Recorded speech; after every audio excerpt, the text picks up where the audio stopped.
히브리서의 말씀, 하나님의 말씀 책 182페이지 제 30과 보겠습니다.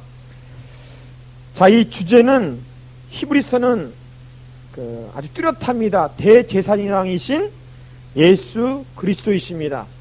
그래서 예수님이 우리의 대제사장 되셔서 예수님이 이루신 그 구원의 역사를 우리는 믿음으로 구원받는다는 그러한 내용이 강하게 표현되어 있습니다. 특히 예수님의 신성과 인성에 대해서 자세히 말해주고 있고, 예수님이 행하신 그 사역, 특별히 옛 성전을 다 파하시고 이제는 성전 대신 예수께서 친히 희생제물이 되사 모든 인류의 죄를 대속하셨다는 그 사실을 아주 강하게 부여해주고 있습니다. 우린 기록자는 사도 바울로 보고 있으며 주후 65년에서 70년경으로 보고 있습니다. 특별히 이 히브리서는 유대인들 중에서 그리스도인이 된 자들에게 특별히 보내는 서신이며, 그 목적은 예수님의 대제사장 되신 그 사역을 말해주고 있고, 또한 믿음에 대한 권면이 강하게 나옵니다. 그래서 유명한 믿음장인 히브리서 11장이 이 히브리서에서 나오고 있는 것을 우리 알 수 있습니다. 자, 내용 분류해 보면은 1장에는 예수 그리스도의 위치에 대해서 나옵니다. 그분의 위치는 어떠하며, 그다음 2장에는 위대한 구원의 말씀, 3장에는 하나님을 시험치 말라는 것, 또 4장에는 그리스도의 안식에 들어가라고 들어가는 내용이며, 5장에는 특히 대제사장 되신 예수 그리스도, 6장에서는 장성한 신자가 되자, 또 7장에서는 이 멜기세덱과 예수 그리스도를 비교해 가지고 바로 이 예수 그리스도에 대해서 말씀해 주고 있으며, 8장은 새 언약과 낡은 언약, 즉 과거의 제사법이라든가 이런 낡은 언약이 이제는 예수 그리스도를 통하여 새 언약에 우리에게 왔다는 것을 말해주고 있고, 9장에서는 첫 언약의 제사, 이 제사법과 또 예수님의 완성, 율법의 완성적인 면에서 얘기해주고 있으며, 9장 10장에서는 하나님의 뜻과 새 언약을 다시 재강조해주고 있습니다. 또한 그리스도의 각오도 나와 있고, 그 다음 유명한 11장의 믿음의 장이며, 그 다음에 12장은 믿음의 주여 온전케 하시는 예수를 바라보자 하는, 예수를 바라보도록 권면하고 있고, 그러니까 지금 이 12장까지는 예수님이 어떠한 분인가를 10장까지는 예수님이 어떠한 분인가 잘 소개시켜 준 다음에 11장을 통하여서 이 수많은 믿음의 선배들이 이렇게 통과해 왔다, 그러므로 너희도 허다한 구름 같은 증인이 있으니 12장에서 믿음의 주여 온전케 하시는 예수를 바라보자고 이렇게 견면하고 있는 것입니다. 이렇게 바라보고 나서는 그 다음에 13장에서 실천적인 면을 얘기해주고 있는 것이 바로 이 히브리서 전체의 구성이라고 볼 수 있습니다. 그러면 먼저 1장부터 10장까지에 있는 예수님에 대한 신성과 인성, 또 그분이 하신 사역에 대해서 먼저 말씀해주고 있는 부분을 살펴보겠습니다. 자, 히브리서 1장을 보겠습니다. 옛적의 선자들로 여러 부분과 여러 모양으로 우리 조상들에게 말씀하신 하나님이 그랬습니다. 과거에 다니엘을 통해서나 이사야를 통해서나 여러 성경에서 또 여러 시대별로 여러 모양으로 또 이런 모양 저런 모양을 제사법으로도 가르쳐 주시기도 하고, 여러 가지 모양으로 예수님에 대해서 말씀을 과거의 선자 통해서 해준 그분에 대해서 말해줬습니다. 그분은 어떤 분이냐? 바로 예수님이 어떤 분이냐? 이 아들을 하나님은 뭘로 세우셨어요? 네, 보니까 만유의 후사로 세우셨다 그랬습니다. 또한 저로 말미암아 모든 세계를 지으셨다 그랬습니다. 첫 번째는 만유의 후사가 되시는 예수 그리스도를 볼 수 있고, 두 번째는 창조주 예수님, 세 번째는 하나님의 영광의 광채다 그랬습니다. 요한복음에도 1장에도 보면은 그분을 바라보니까 요한이 어떻게 봤어요? 그 안에 은혜와 진리가 충만하더라 그랬어요. 이러한 모습을 볼 수 있고, 또 그 본체의 형상이라 그랬습니다. 본체 형상이라, 하나님의 형상이라 그랬습니다. 그 다음 다섯 번째로는 능력의 말씀이십니다. 능력의 말씀. 그래서 요한복음 1장에도 태초에 말씀이 계시니라, 그 말씀이 곧 하나님이시라 했으며 말씀이 육신이 되어, 그런 걸 볼 때 바로 이 말씀은 예수 그리스도이심을 볼 수가 있습니다. 여섯 번째로는 죄를 정결케 하시는 분이십니다. 죄사함의 은총을 일으킵니다. 오직 예수 외에는 절대로 제사는 권세가 없어요. 오직 예수님만이 죄를 사할 수 있습니다. 그분만이 우리를 정결케 할 수 있습니다. 그분의 십자가 밑에만이 우리의 모든 죄가가 사해질 수 있으며, 일곱 번째로는 이제는 십자가에 죽으시고 부활하셔서 하나님 보좌 우편에 앉으셔서 이제는 만왕의 왕의 모습으로 있습니다. 그래서 일곱 번째로는 높은 곳에 계신 위엄의 우편에 앉아있다. 그것은 영광의 왕으로 계신 것을 볼 수 있습니다. 자, 이렇게 예수님에 대해서 일곱 가지로 소개를 시켜준 다음에 4절부터는 천사보다 우월하신 하나님에 대해서, 예수님에 대해서 말해주고 있습니다. 천사보다 우월하신 예수님, 4절부터 14절까지 말해주고 있습니다. 자, 그럼 어떻게 천사보다 우월하느냐? 여기 보면은 그 4절 보니까 천사보다 얼만큼 뛰어남은 저희보다 더욱, 첫 번째가 뭡니까? 뛰어난 이유가, 첫 번째는 아름다운 이름을 기업으로 얻으십니다 그랬습니다. 즉 예수님은 상속자요, 이 천사들 하나의 시종에 불과합니다. 첫 번째 그 천사보다 우월한 것이 바로, 첫 번째는 더욱 아름다운 이름이 있는데, 그 이름이 뭐냐? 상속자 이름이라 이거예요. 아들의 이름이더라 이게. 그 다음 두 번째는 6절에 보니까 맏아들이다 그래서 맏아들이다.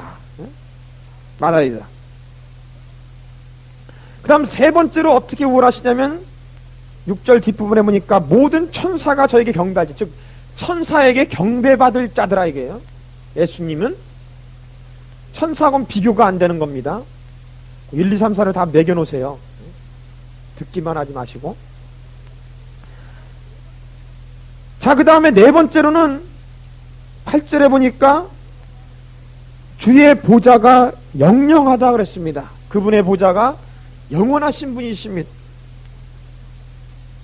그 다음 다섯 번째는 주의 나라의 홀은 공평하라, 즉 이 주님의 나라, 주의 나라를 통치하고 계시는 분이라는 것을 알 수 있습니다. 그리고 일곱 번째는 10절에 보니까 태초에 천지를 창조하신 분이라고 말해주고 있습니다. 천사 하나의 피조물에 불과하지만은 예수님은 창조주십니다. 그 다음에 여덟 번째로는 13절에 보니까, 일곱 번째로는 13절에 보니까 내가 내 원수로 내 발등상 되게 하기까지 너는 내 우편에 앉았으라. 즉 이 뭐냐? 원수를 물리칠 수 있는 권세를 갖고 계신 분이다. 권세를 갖고 계신 분이다. 뛰어난 권세를 갖고 계십니다. 그러면 천사들은 어떤 자들이냐? 천사는 7절에 바라보니까 천사들에 관하여는 그는 그의 천사들을 바람으로 그랬죠. 바람, 이것은 이 영성을 말합니다. 천사들은 영적인 존재입니다. 영적인 존재지만은 두 번째로 사역자라 했습니다. 사역자. 예수님이 하나의 사역자에 불과하다는 것입니다. 천사가 아무리 뛰어나 보이고 우월해 보일지언정 예수님보다 우월하지 못하다는 면을 이렇게 말해주고 있습니다. 자, 그래서 이 예수님의 천사보다 뛰어난 것이 바로 이 이름이 뛰어나시고 맏아들 되시고 위치적인 면으로 뛰어나시고 또 그의 나라, 또 공평성, 그다음 거룩성, 우월성, 창조주다, 또 이러한 모습들을 얘기해주고 있습니다. 그래서 이 신성적인 면을 강조하고 있어요. 예수님의 신성적인 면을, 천사보다 더 뛰어난 신성을 갖고 계시다는 것을 강조해 주는 것이 바로 1장입니다. 14절도 보니까 모든 천사들은 무슨 영이라고 그랬어요? 부리는 영이다. 아까 말했듯이 영은 영이나 사역자에 불과하다고 말해주고 있습니다. 자, 2장에서는 1절부터 그 4절까지는 그 경고에 대해서 나옵니다. 경고. 여기를 보면 이 히브리서에는 중간에 아주 몇 가지 경고가 나옵니다. 1차 경고, 2차 경고 계속 경고를 합니다. 왜 경고를 하느냐? 너희가 믿은 믿음에서 흘러가지 않기 위해서, 세상에 밀려 떠나지 않기 위해서 경고하는데, 자, 그러면 첫 번째 경고가 바로 2장 1절부터 4절까지 경고입니다. 그러므로 모든 들은 것을 우리가 더욱 간절히 삼갈지니 혹 어떻게 해야 된다고요? 흘러 떠내려갈까 염려하노라 그랬습니다. 그러므로 이러한 것을 떠내려가지 않기 위해서는 특별히 말씀이 경고하게 되어야 된다는 겁니다. 말씀이 경고하게 되며, 그 다음에 3절에 보면은 큰 구원을 등한히 여기지 말아야 됩니다. 구원을 등한히 여기지 말아야 되고, 말씀을 경고하고 확신하고 있어야 됩니다. 그 다음에 세 번째로는 성령의 증거가 따라야 된다는 겁니다. 성령의 증거가, 하나님의 표적 기자 성령에 나누어 주신 것으로 저희와 함께 증거하셨느니라 그랬습니다. 이 성령의 증거가 필요합니다. 이 세 가지를 통하여 이 세상에 흘러 떠나지 않도록 해야 되겠습니다. 우리가 많이 신앙의 생활을 뭘로 비유하냐면요, 이 물고기로 비유합니다. 이 물고기는 강이 막 파도같이 흐르고 있죠. 강이 막 흐르고 있는데 물고기가 떠내려가요, 안 떠내려가요? 안 떠내려가죠. 그냥 거기서 살죠. 이렇게 물고기는 쉬지 않고 잠을 자면서도 꼬리를 흔듭니다. 이렇게 늘 그 자리에 있어요. 늘 그 자리에 있어요. 물속에 그 흘러가는 이 강물 속에서, 그 넘쳐가는 그 흘러가는 강물 속에서도 유유하게 삽니다. 그렇게. 그러나 물고기가 어떨 때 떠내려가요? 딱 죽어갖고 배꼽을 위로 딱 내밀고 그렇게 되면은 동동동동동 떠내려가죠. 정말 우리의 심령에 말씀이 살아있지 않고 성령의 증거가 없이 지내면은 세상에 흘러 떠내려가고 맙니다. 자, 그 다음에 5절부터는 예수님의 그 인성에 대해서 좀 얘기해주고 있습니다. 인성에 대해서 또 얘기를 해주고 있는데, 5절부터 18절까지 2장 마지막까지는 그리스도의 고난에 대해, 고난의 의, 즉 고난이라는 것은 예수님이 신성만 있다면 고난을 받을 필요가 있어요, 없어요? 없죠? 고난이 뭐 감히 어디를 침범해 와요. 그러나 인성이 있기 때문에 어떻게 됩니까? 고난을 받을 수밖에 없습니다. 본래 하나님이시되 자기를 비워 종의 형체로 오신 그 예수님에 대해서 말해주고 있습니다. 거기 보니까 5절에 하나님이 우리의 말한 바 장차오는 세상을 천사들에게는 복종케 하심이 아니라 오직 누가 어디 증가하여 가로되 사람이 무엇이간데, 시편 8편에 나와 있는 거죠. 4절부터 6절까지. 사람이 무엇이간데 주께서 저를 생각하시며 인자가 무엇이간데 주께서 저를 권고하시나이까. 첫 번째로 저를 잠깐 동안 천사보다 못하게 하셨습니다. 그렇죠? 예수님을 잠깐 동안 천사보다 못하게 하셨습니다. 그러나 두 번째로 영광과 존귀로 관을 씌우셨습니다. 그리고 세 번째로는 만물을 그 발 아래 복종케 하셨습니다. 우리 하나님께서 예수님을 천사보다 잠깐 못하게 하셨지만은 그 모든 고난을 통하여, 십자가를 통하여 영광과 존귀로 그 실력으로 관을 받으시고 쓰임받고 만물을 땅 아래 복종하는 그러한 권세를 허락받았습니다. 그 다음 네 번째로는 9절 중간쯤에 보니까 죽음의 고난을 받으심을 인하여 그랬습니다. 그 예수님은 우리 때문에 죽음의 고난을 받으신 예수님인 것을 우리 알 수 있습니다. 그 그래서 10절에 말하기를 만물이 인하여 만물이 말미암은 자에게는 많은 아들을 이끌어 영광에 들어가게 하시는 일에 저희 구원의 주를 고난으로 말미암아 온전케 하심이 합당하도다 그랬어요. 그러니까 우리 예수님을 이 만물을 다 이끌어서 천국으로 이끌어 그분이 고난을 통하여 온전케 하신 것이 마땅하다는 겁니다. 그러면서 5절에 말하기를 11절에 말하기를 거룩하게 하신 자와 거룩하게 함을 입은 자들이 다 하나의 선한지라 그러므로 형제라 부르시기를 부끄러워하다. 즉 다섯 번째는 예수님께서는 우리를 뭘로 삼았어요? 형제 삼으셨습니다. 그래서 그 시편의 말씀을 인용하는데 시편 22편의 말씀을 인용하는데 내가 주의 이름을 내 형제들에게 선포하고라고 이렇게 시편의 말씀을 인용하고 있는 걸 볼 수 있습니다. 그 높으신 하나님께서 죄인되고 죽을 수밖에 없는 우리들을 형제로 삼으신 모습을 보여주고 있는 겁니다. 또 예수님의 인성 중에 여섯 번째로는 13절 뒷부분에 보니까 볼지어다 나와 및 하나님께서 내게 주신 자녀라 하셨으니 자녀들은 혈육에 함께 속하였음에 그도 또한 한 모양으로 혈육에 함께 속하심은 그랬습니다. 혈육에 함께 속했다. 즉 육신이 되어 오셨다는 것을 우리 볼 수 있습니다. 연약한 육신을 입고 오신 분이라는 것을 우리 말해주고 있습니다. 자, 그러면은 그분이 이 인성을 통하여 이 성육신한 목적이 뭐냐? 왜 성육신 하셨냐? 이 성육신의 목적이 이제 14절 뒷부분부터 나오는 겁니다. 성육신의 목적. 첫 번째가 뭡니까? 사망으로, 즉 십자가의 죽으심으로 말미암아 사망의 세력을 잡은 자 곧 마귀를 없애게 한 것입니다.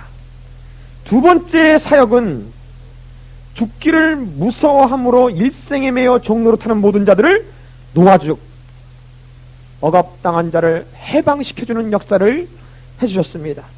사탄의 종에서 해방의 역사를 일으켰습니다. 그 다음 세 번째로는 16절 뒷부분에 보니 오직 아브라함의 자손들 즉 그리스도를 믿는 백성들을 붙들어주기 위함이다 그랬습니다. 우리의 능력이 되어주시기 위해서 우리의 힘이 되어주기 위해서 예수님이 십자가의 성육신의 사역을 이루었습니다. 그 다음에 네 번째로는 하나님의 일에 자비하고 충성된 무엇이 되기 위해서요? 대제사장이 되어 우리의 죄를 속량 구속하시기 위해서 그렇다는 것을 알 수 있습니다. 예수님이 십자가에 못 박혀 죽으시고 피 흘리시고 몸을 찢기심으로 말미암아 우리의 죄를 다 청산해 버렸습니다. 그분은 대제사장 되시기 위해서 성육신하여 오셨습니다. 그럼 다섯 번째로는 자기가 시험을 받아 고난을 당하였은즉 시험 받는 자들이 능히 도우시다. 즉 스스로 시험을 받아 그걸 이김으로 말미암아 우리 시험 당하는 우리들에게 도우실 때 능히 이길 권세를 가지고 돕기 위해서 오신 것을 볼 수 있습니다. 성육신의 목적의 이유가 다섯 가지로 나와 있습니다. 그 다음에 이제 3장을 보겠습니다. 그러니까 1장은 신성적인 면, 2장은 뭐라고요? 예, 인성적인 면, 또 성육신 이러한 내용들을 말해주고 있습니다. 자, 3장에는 이 모세보다 우월하신 예수님을 볼 수 있습니다. 모세보다 우월하신 예수님을 볼 수 있는데, 자, 1절에 보니까 그러므로 함께 하늘의 부르심을 입은 거룩한 형제들아 우리의 믿는 도리의 사도이시며 대제사장이신 예수를 깊이 생각하라. 우리가 예수님이 우리의 진정한 대제사장이 되는 것은 우리가 그분을 깊이 생각할 때 우리가 강하게 우리 심령에 부딪힐 수 있기 때문에 깊이 생각하라는 말을 해주고 있습니다. 여러분 무엇보다도 하나님 말씀을 대할 때마다 이 묵상하는 훈련을 하세요. 시편 1편에도 뭐라 그랬어요? 복 있는 사람은 주야로 여호와 율법을 즐거워하여 그 율법을 묵상한다 그랬어요. 묵상하는 자.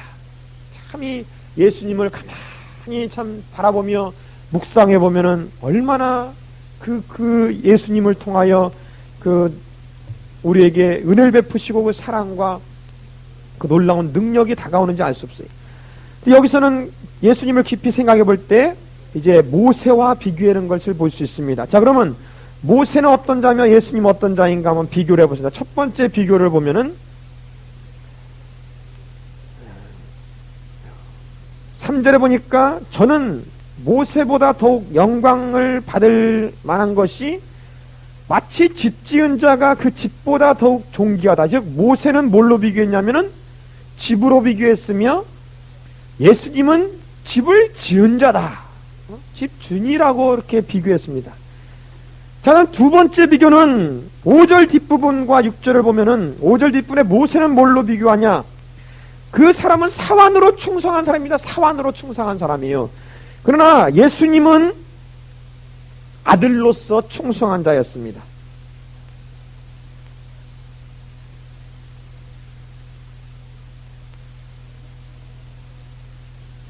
이렇게 모세와 예수님을 비교해주고 있는 것을 볼 수 있습니다. 자, 그 다음에 7절부터 19절까지는 2차 경고에 대해서 얘기합니다. 두 번째로 경고합니다.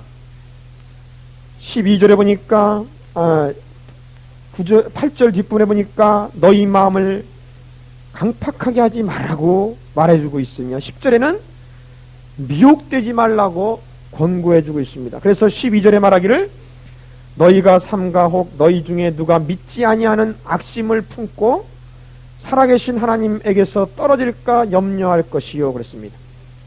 아까는 뭐라 그랬어요? 흘러 떠내려갈까 조심하라 그랬죠. 이것은 세상 속에서 그 유혹하고 미혹하고 여기서 떠내려갈까 조심하라는 얘기고, 여기서는 뭐라 그랬어요? 예, 떨어질까 염려하라. 떨어질까. 그래서 뭐라 그랬어요? 너희가 선줄로 생각하거든? 뭐라 그랬어요? 조심하라 그랬죠? 떨어질까 조심하라. 넘어질까 조심하라 그랬습니다. 13절에 보니까 오직 오늘이라 일컫는 동안에 매일 피차 권면하여 너희 중에 누구든지 죄의 유혹으로 강팍해 됨을 면하라 그랬습니다. 그러므로 자, 우리 떨어지지 않기 위해서, 자, 위에서 떨어지지 않기 위해서, 자, 흘러 떠내려가는 것은 어떻게 됩니까? 조금씩 이렇게 쭉 흘러 떠내려가죠? 그죠? 떨어지는 건 어떻게 해요? 그 순간에 떨어지는 거예요. 그래서 여기 뭐라 그랬어요? 매일 피차 권면하라. 그러므로 우리가 주기도문에도 분명히 우리에게 일용할 양식을 주옵시고 하루하루 사는 일용할 삶의 삶을 우리는 살아야 되겠습니다. 그럴 때 우리가 매일매일을 승리의 생활을 해나갈 수가 있는 것입니다. 또한 두 번째로는 이렇게 일용할 삶을 살아야 된다는 것과, 두 번째로는 14절에 시작할 때 잘하는 거예요. 시작을 확실히 알아요. 시작을 확실히 하지 못하면은 손해보고 일이 꼬일 때가 참 많습니다. 제가 전세를 얻으려고 그러다가 날짜가 잘 맞지 않아갖고 그 주인이 참 얼굴이 선하게 보여서 전세 계약을 했대요. 그래서 확실하게 해놔야 되는데 전세 계약을 일단 며칠로 해두고 나중에 그때 돼서 이렇게 좀 변경할 수 있겠냐 그랬더니 변경해도 좋대요. 아무 때나 된대요. 계약을 해놨더니 그 다음에 실제로 이사갈 쯤 돼가지고 그 당에서는 도저히 다른 날로 변경할 수 없다고 다시 그러는 거예요. 언제 그랬냐고 그러면서 보라고 여기 계약서에 써있지 않냐고, 계약서에 날짜가 여기 있는데 무슨 얘기하냐고 막 그렇게 반박합니다. 그래서 할 수 없이 성도가 또 불신자한테 또 이럴 수 있느냐 하면서 두 번 이사를 했어요. 덕분에 한 집 형님에다 옮겨놓고 그 다음에 또 2, 3일 뒤에 다시 그 집에 들어간 적이 있었습니다. 참 이것은 시작을 확실하게 안 해서 생긴 고생이에요. 이건 다 뭐 누구한테 뭐라고 할 거 없어요. 다 자기 잘못이지. 그래서 우리가 이 시작할 때 확실한 것을 끝까지 경고하게 붙어야 돼요. 시작을 중요시 여겨야 됩니다. 이렇게 경고를 해주고 있습니다. 그리고 18절 19절에 순종치 아니하던 자에게가 아니냐, 이로보건대 저희가 믿지 아니함으로 능히 들어가지 못한 것이라 하면서 이 불순종이나 또 불신에 대해서 경고를 해주고 있습니다. 자, 그 다음에 4장을 보겠습니다. 4장은 예수님의 하나님이 예비하신 안식에 대해서 얘기합니다. 안식에 들어가라. 즉 안식은 곧 천국이 될 수가 있습니다. 또 우리가 이 땅에 사는 날 동안 하나님의 안식 속에서 평강 속에서 사는 생활 또한 말해주고 있는 거예요. 그 두 가지를 다 말해주고 있는데 1절에 보니까 그의 안식에 들어갈 약속이 남아있을지라도, 이건 천국을 말해주고 있죠. 너희 중에 혹 미치지 못할 자가 있을까 함이라. 그러니까 중간에 그 소망이 있고 약속이 있지만은 그 약속을 자기가 허락받지 못할 자가 있을 수 있다는 겁니다. 왜냐? 약속이란 건 말씀이죠, 말씀. 그러면 이 말씀이 그 사람 속에 역사를 해야 되는데 어떻게 돼야만 역사하냐면 아주 중요한 말이 나와요. 4장 2절 뒷부분에 뭐라고 되어 있습니까? 말씀이 저희에게 유익되지 못한 것은 듣는 자가 믿음을 화합지 아니함이라 그랬습니다. 우리가 들을 때 그것을 믿음으로 받아들이지 않았기 때문에 그것이 하나의 지식에 불과하지 자기를 천국에 들어가게 하는 약속의 말씀으로 역사하지 못한다는 겁니다. 그럼 우리는 말씀을 들을 때 꼭 무엇과 더불어 들어야 됩니까? 믿음으로. 그래서 우리가 성령의 은사 중에 믿음의 은사를 구하세요. 이 성경을 들으면서 머리에 잘 이해가 안 되더라도 믿음의 은사를 통하여 강하게 말씀이 내 속에 막 부딪혀 들어올 때 이 말씀이 역사를 하는 거예요. 듣는 자가 믿음을 화합지 아니한다. 그것 때문에 우리가 약속을 받지 못한다고 말해주고 있습니다. 자, 그래서 9절에 보니까 그런즉 안식할 때가 하나님의 백성에게 남아있도다. 이미 그의 안식에 들어간 자는, 이미 들어간 사람은 누굽니까? 주 안에서 죽은 자들 말하죠. 들어간 자는 하나님이 자기 위를 쉬신과 같이 자기 일을 쉬느니라. 그러므로 우리가 저 안식에 들어가기를 힘쓸지니 이는 누구든지 저 순종치 아니하는 본에 빠지지 않게 하려 함이라 그랬으면서 이 11절부터 13절까지 세 번째로 경고를 해주고 있습니다.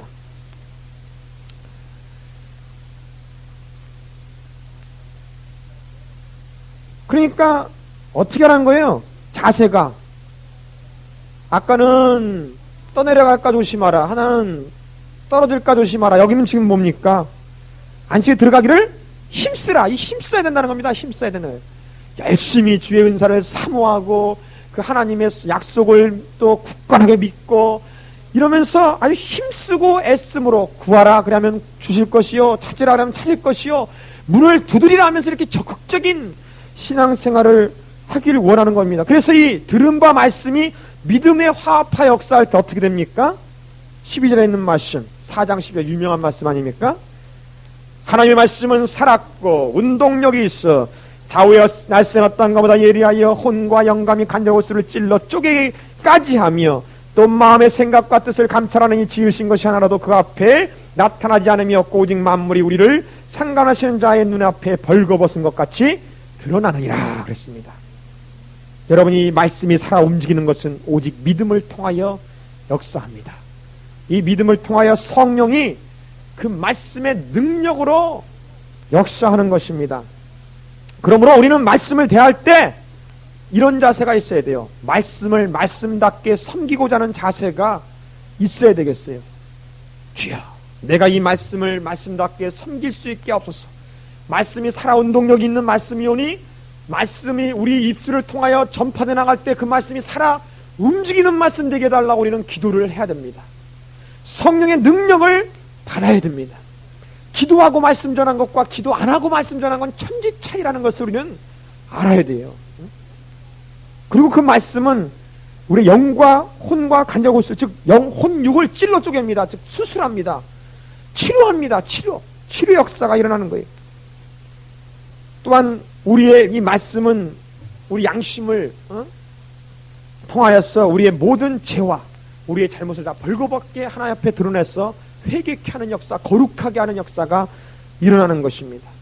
그러므로 여러분이 하나님 말씀을 믿음을 통하여 놀라운 살아있는 역사로 감당할 수 있도록 도와주시기 바랍니다. 특별히 이사야서 49장에는 하나님께서 내 입을 날카로운 칼이요 마강한 살로 삼으셨다 그랬습니다. 내 입을 통하여 이 말씀이 날카로운 칼같이 마강한 화살과 같이 반짝반짝한 화살과 같이 이렇게 우리의 입술의 말씀이 검이 되어 나갈 수 있도록 말씀의 능력을 덧입혀야 되겠습니다.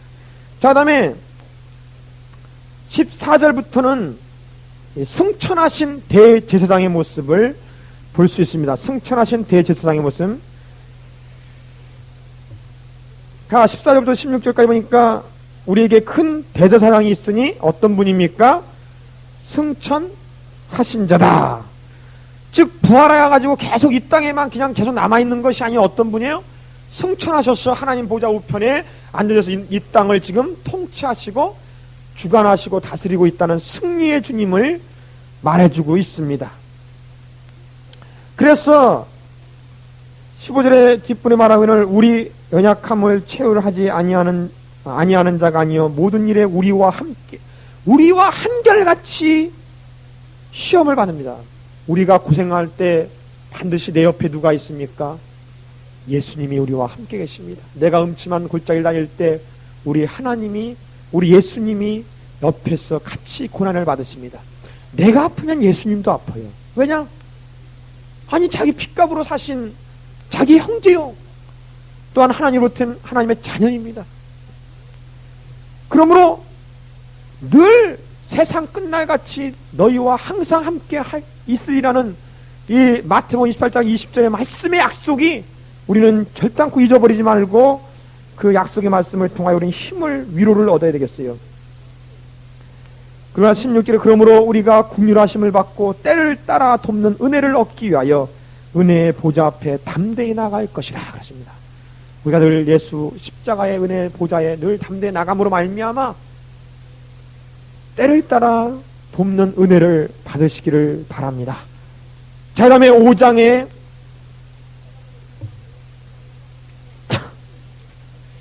자, 5장을 통해서 볼 때는 대제사장 대신 예수 그리스도에 대해서 말해주는데 1절은 대제사장마다 사람 가운데 취한 자이므로 그랬습니다. 여기 보면은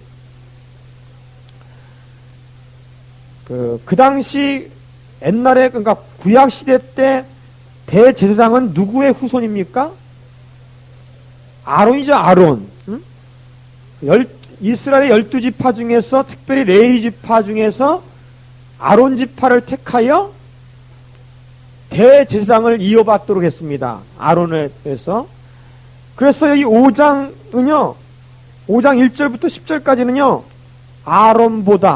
아론보다 우월하신 예수님을 말해주고 있어요. 아론보다 우월하신 예수님.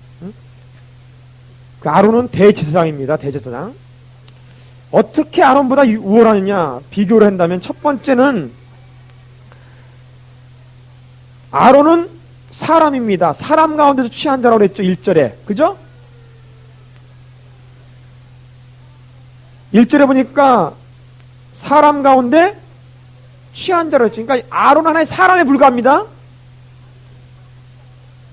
그래서 하나님께 속한 일에 사람을 위하여 예물과 속지 않은 제사를 드리가 가느니 그랬습니다. 저가 무식하고 미혹한 자를 등이 용납할 수 있는 것은 자기도 연약에 쌓여 있음이라. 이러므로 백성을 위하여 속죄제를 드린 것 같이 또한 자기를 위하여 드리는 것이 마땅하니라 그랬습니다. 즉 이건 뭐냐면 두 번째로는 이 아론은 자기를 위해서도 속죄제를 드려야 됩니다. 속죄제를. 예수님은 드릴 필요가 있어요, 없어요? 드릴 필요 없죠. 그러나 이 대제사장은 자기도 중보의 그 제사를 하면서도 불구하고 자기를 위해서도 속죄제를 드려야 돼요. 죄인입니다, 죄인.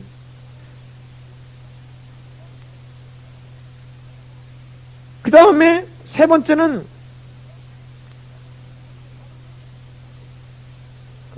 이 아론은 여기 보니까 오직 아론과 이 존귀는 아무나 스스로 취하지 못하고 오직 아론과 같이 하나님의 부르심을 입은 자, 즉 하나님이 주신 직분이죠, 직분. 하나님이 주신 겁니다. 그냥 직분입니다, 직분. 직분적인 것인 것을 볼 수 있어요. 자, 그런데 우리 예수님은 어떤 분이냐? 예수님은 그분 사람이십니까? 아니죠. 그분은 하나님이십니다. 하나님이시며 두 번째로는 흠이 없고 죄가 없으신 분이십니다. 그러므로 온전한 중보자, 온전한 대제사장이 될 수가 있는 것입니다.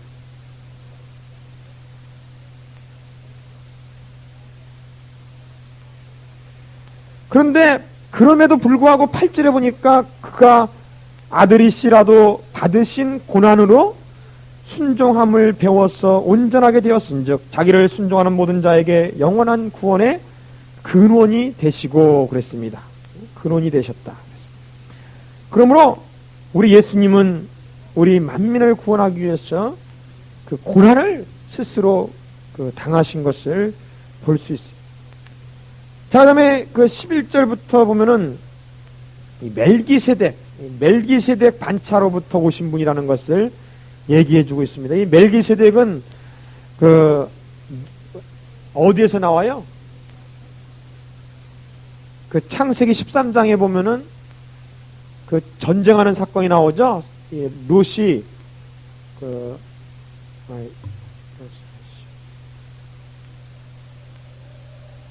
14장이던가?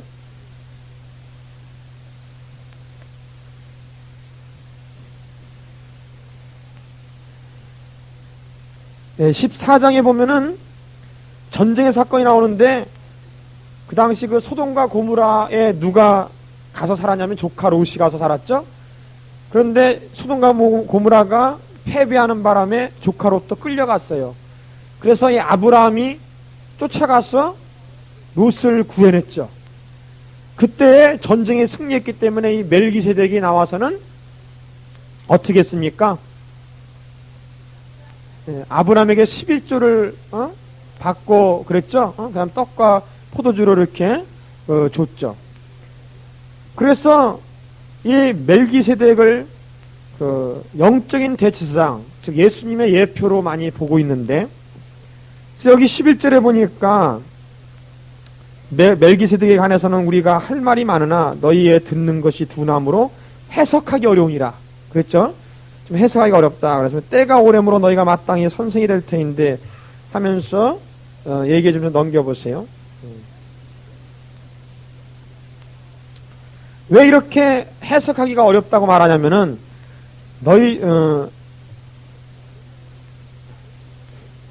이건 이제 네 번째 경고입니다. 네 번째 그 경고로 볼 수 있는데 5장 11절부터 5장 11부터 6장까지는 전부 다 네 번째 경고에 속한 모습인데, 이 멜기세덱을 설명하려다가 너희들이 해석하기 어렵다면서 너희들이 그러니까 멜기세덱을 설명하기 주기 이미 전에 먼저 그 해석을 들을 그 마음의 그릇을 준비시키는 겁니다. 지금 이게 준비시키는 장이에요. 그렇게 아시고 이걸 보세요. 그래서 너희들은 젖이나 먹고 단단한 식물은 못 먹을 자가 되었도다. 대저 젖을 먹는 자마다 어린아이니 의의 말씀을 어떤 자라고요? 경험하지 못한 자. 바로 여길 통하여 말씀은요 체험해야 됩니다. 체험해야 돼요. 늘 기도하기를 말씀의 체험, 말씀의 영적 체험, 말씀의 깊은 영적 체험을 늘 기도합니다. 지금 말씀이 살아 움직여서 내 심령에 완전히 부딪혀 오도록, 성경 구절 한 구절 한 구절이 경험으로 우리가 부딪혀 나가도록, 지식이 아니라 영적 경험으로 부딪히기 위한 그러한 말씀 공부가 되어야 되겠습니다. 우리 마음그릇을 이렇게 준비해야 되겠습니다. 단단한 식물은 장성한 자의 것이니 너희는 지각을 사용함으로 연단을 받아 선악을 분별하는 자들이니라 그랬습니다. 자, 그렇게 말하면서 6장에 그러므로 우리가 그리스도의 도의 초보를 버리고 죽은 행실을 회개함과 하나님께 대한 신앙과 세례들과 안수와 죽은 자들의 부활과 영원한 심판에 대한 교훈의 털을 다시 닦지 말라. 저 예수님의 그 십자가 복음 외에 또다시 다른 복음을 닦지 말고 그 처음 받은 것을 그대로 어떻게 해요? 완전한 데까지 견고하게 믿고 나가라는 것을 말해주고 있습니다. 그래서 4절에 말하기를 한 번 비침을 얻고 그 다음에 하늘의 은사를 맛보고 성령에 참여한 바 되고 하나님의 선한 말씀과 내세의 능력을 맛본다 또 나와있죠. 맛보고 타락한 자들은 이런 걸 맛보고 나서 타락한 자들 있죠. 성령 충만 받았다가 또 타락하고 이런 걸 다 말씀으로 체험해 놓고 타락하고 이런 사람들은 다시 새롭게 하여 회개케 할 수 없다 그랬습니다. 왜냐? 이는 자기가 하나님의 아들을 다시 십자가에 못 박아 현저 욕을 보임이라 그랬습니다. 우리 늘 기도할 때 가끔 그런 얘기 하죠. 우리들의 잘못으로 뭐예요? 예수님을 다시 십자가에 못 박는 일이 없게 해달라고 이런 일 하는데 바로 이 말씀이 여기 나오는 거예요. 이게. 그러니까 쉽게 말하면 충분히 알고도 자기가 의도적으로 그런 자들은 다시 새롭게 함을 받을 수 없다 그랬습니다. 참 우리가 조심해야 돼요. 그럼 실제로 보니까 땅이 그 위에 자주 내리는 비를 흡수하여 밭가는 자에 쓰기에 합당한 채소를 내면 그랬죠. 그러니까 우리가 그런 타락하지 않게 한 그 방법이 뭡니까? 타락하지 않게 한 방법은 제일 첫 번째는 첫 번째 받은 아까 말한 그 첫 번째 받은 그 복음을 그대로 완전하게 믿고 나가는 그 자세요. 두 번째가 그 7절에 나오는 것처럼 이 자주 내리는 비, 즉 성령이나 또 주일날 설교를 통해서 이렇게 자주 우리 심령에 내려오는 그 말씀과 성령을 늘 흡수해야 된다는 겁니다. 믿음으로 아멘하며 받아들이며 우리 생활 가운데 적용하는 자세가 있어야 된다는 얘기예요. 그렇게 해야만 복을 받을 수가 있다는 겁니다. 그러나 이 자주 내리는 비를 흡수하지 않고 있으면 마치 포도나무에서 떨어진 가지와 같아가지고 말라 비틀어지고 말고 또 비 한 방울 내려오지 않는 밭과 같아서 단지 그것은 곡식이 못 자라고 가시와 엉겅퀴만 내기 때문에 그렇게 될 때는 저주에 받으며 마지막에는 불사름을 당한다 그랬습니다. 여러분, 이것은 믿는 성도가 타락할 수 있는 가능성을 얘기해주고 있는 거예요. 그러므로 우리는 내가 믿었다고 선줄로 생각하거든 넘어질까 늘 조심하고 타락하지 않도록 우리의 신앙을 견고하게 지켜야 되겠습니다. 그 다음에 세 번째로는 어떤 자세가 필요하느냐? 타락하지 않기 위해서는 11절에 보니까 너희 각 사람이 동일한 부지런, 이 부지런이 있어야 됩니다. 부지런. 또 네 번째로는 끝까지 소망의 풍성함에 이르렀습니다.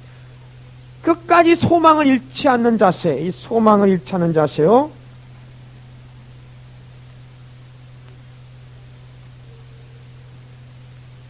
그 다음에 다섯 번째로는 바로 이 하나님의 약속의 말씀, 이 맹세.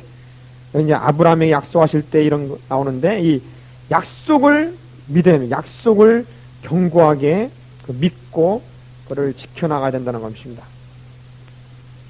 그래서 16절에 보세요. 사람들은 자기보다 더 큰 자를 가리켜 맹세하나니 맹세는 저희 모든 다투는 일의 최후 확정이라고 그랬죠. 우리 가끔 그러죠. 뭐 이랬냐 저랬냐 막 싸우다가 뭐예요. 맹세를 해죠. 좋아 내가 정말 내가 맹세한다고 말이야. 마지막 확정이다 이거죠. 다툴 때. 그런데 17절에 보니까 하나님은 약속을 기업으로 받는 자에게 그 뜻이 변치 아니함을 충분히 나타내시려고 그 일의 맹서로 보증하셨나니 그랬습니다. 그러니까 하나님께서 우리들에게 하실 그 뜻을 나는 분명히 이런 뜻을 행하신다는 것을 최후적으로 확정하기 위해서 우리에게 맹서의 약속을 해준 거라 이거죠. 그 하나님의 마음을 알고 우리는 이 약속의 말씀을 든든하게 붙들라고 말해주고 있는 거예요. 그래서 19절 말하기를 우리가 이 소망이 있는 것은 영혼의 닭 같아서 든든하고 견고하여 휘장 안에 들어가나니 이 휘장이라는 것은 그거죠. 성막에 성전에 보면은 어떻게 해요? 안에 성소 안에 성소는 지성소와 성소로 구별되어 있죠. 그러면 성소에는 거기에는 금등대, 진설병상, 또 가운데는 그 향단 이런 게 있고, 그 지성소 안에는 법궤가 있고, 그 법궤 위에 그 속죄소, 속죄소가 있죠. 그룹들로 되어 있는. 그래서 1년에 한 차례 속죄일만 대제사장이 휘장을 이렇게 들고 들어가서 짐승의 피를 속죄소에 뿌림으로 하나님으로부터 이스라엘 모든 전 백성의 죄를 사함받죠. 매년마다. 그래서 이 1년마다 매년 들어가야 돼요. 그러나 우리는 예수님을 통하여 우리가 이제는 이 성소에서 지성소로 들어갈 수 있는 은혜를 받았다는 거죠. 그래서 휘장 안에 들어가나니 그리로 앞서가신 예수께서 멜기세덱의 반차를 쫓아 영원히 대제사장이 됐다 그랬습니다. 그래서 이러한 중간에 경고를 해놓고 나서 한마디로 하면 장성한 자라는 거죠. 장성한 자 되라. 장성한 자 되라고 이렇게 6장에서 말해주고 있고, 7장에서는 이제 다시 이제 멜기세덱에 대해서 그 다음에 얘기해 주는 겁니다. 이 멜기세덱은 살렘 왕이요 지극히 높으신 하나님의 제사장이라 그랬습니다. 그러니까 첫 번째는 어떤 왕이요? 살렘 왕이다. 살렘 왕. 두 번째는 지극히 높으신 하나님의 제사장이며, 그 다음 세 번째로는 아브라함을 만나 복을 빈 자입니다. 그래서 그 아브라함이 10분의 11조를 그에게 바쳤었죠. 그다음 그 이름을 해석한 즉, 그래갖고 네 번째로 의의 왕이다. 의의 왕이란 뜻이 되고, 다섯 번째로는 평강의 왕입니다. 그다음 여섯 번째는 족보가 없습니다. 족보가 아비도 없고 어미도 없고 족보가 없다. 족보 없는 자이며, 일곱 번째로는 시작한 날도 없고 생명의 끝도 없어 하나님의 아들과 방불하여 항상 제사장으로 있느니라 그랬습니다. 참 이것은 우리가 어떻게 받아들여야 될 것 같아요? 그 많은 분들이 멜기세덱을 예수님이 구약시대 때 중간 이렇게 나타나서 역사한 하나님의 사자의 모습으로 나타나셔서, 그래서 그러한 모습으로 보는 사람들이 있고, 또한 어떤 사람은 이 멜기세덱이 그 당시 이렇게 아브라함이 드리고 한 그런 볼 때, 사실 그 전에 그 모세 이전에는 제사장이라는 게 원래 없었잖아요. 근데 제사장으로서 역할을 하더란 말이에요. 11조도 받고. 이런 걸 볼 때 그 분이 바로 예수의 예표적인, 모형적인 면으로 봐가지고 그분을 아예 직접적으로 그 하나님 아들과 방불한 자라고 이렇게 영적으로 더 해석하는 그런 해석이 있습니다. 그래서 뭐 둘 중에 뭐 다 예수님의 예표적인 면으로 볼 수가 있습니다. 그래서 이 멜기세덱 반차를 쫓아 왔다고 하면서 했습니다. 그래서 왜 이 7장에서는 그러면 이 멜기세덱 그 반차를 쫓았다는 것이 왜 그러냐? 그 이유가 왜냐? 왜 아론 그 대제사장보다 더 우월하느냐? 그 이유는 멜기세덱이 먼저 있었어요? 아론이 먼저 있었어요? 바로 멜기세덱이 먼저 있었기 때문에 아론 대제사장보다 더 우월하다. 즉 다시 말해서 그 당시 예수님이 당시에 바리새인들과 제사장들이 예수님을 막 못 박에 죽였죠. 그리고 막 대제사장들이 막 신문하고 막 그러죠. 예수님을. 너희들이 모세 이후에 나온 너희는 모세 따라온 제사장 아니냐? 그러나 예수님은 멜기세덱을 반차를 쫓아왔다. 너희보다 먼저 있었다고 말해주고 있는 거예요. 마치 그 로마서에 보면은 아브라함의 예를 들면서 율법의 행위로 구원받는 것이 아니라 믿음으로 구원받는 말을 예화를 들기를 아브라함의 예화를 들죠. 율법은 모세 때 생겼죠. 근데 모세 이전에 아브라함이 창세기 15장에서 어떻게 했냐면은 무뼈를 셀 수 있나 보라 했더니 아브라함이 바라보고 이를 믿으니 하나님께서 그거를 의로 여겼더라. 의로움으로 여겼다 그랬죠. 그래서 믿음으로 의로움 됐지 않았냐. 마치 그런 설명이랑 똑같아요. 여기도. 모세 이전에 멜기세덱 반차를 쫓았다는 것은 모세보다 훨씬 우월하지 않느냐, 아론보다 훨씬 우월하지 않느냐는 말입니다. 그 얘기에 대해서 쭉 얘기해주고 있는 것입니다. 그 다음 넘겨보시면 23절에 보겠습니다. 저희 제사장된 자의 수요가 많은 것은 죽음을 인하여 항상 잊지 못하며, 이건 뭐냐? 이 모세의 아론의 제사장들은 어떻게 돼요? 다 죽죠? 죽으니까 또 다른 사람 있어야 되고, 또 다른 사람이 있어요. 그러니까 이 세상의 제사장이라는 것은 한계가 있다는 거죠. 한계성.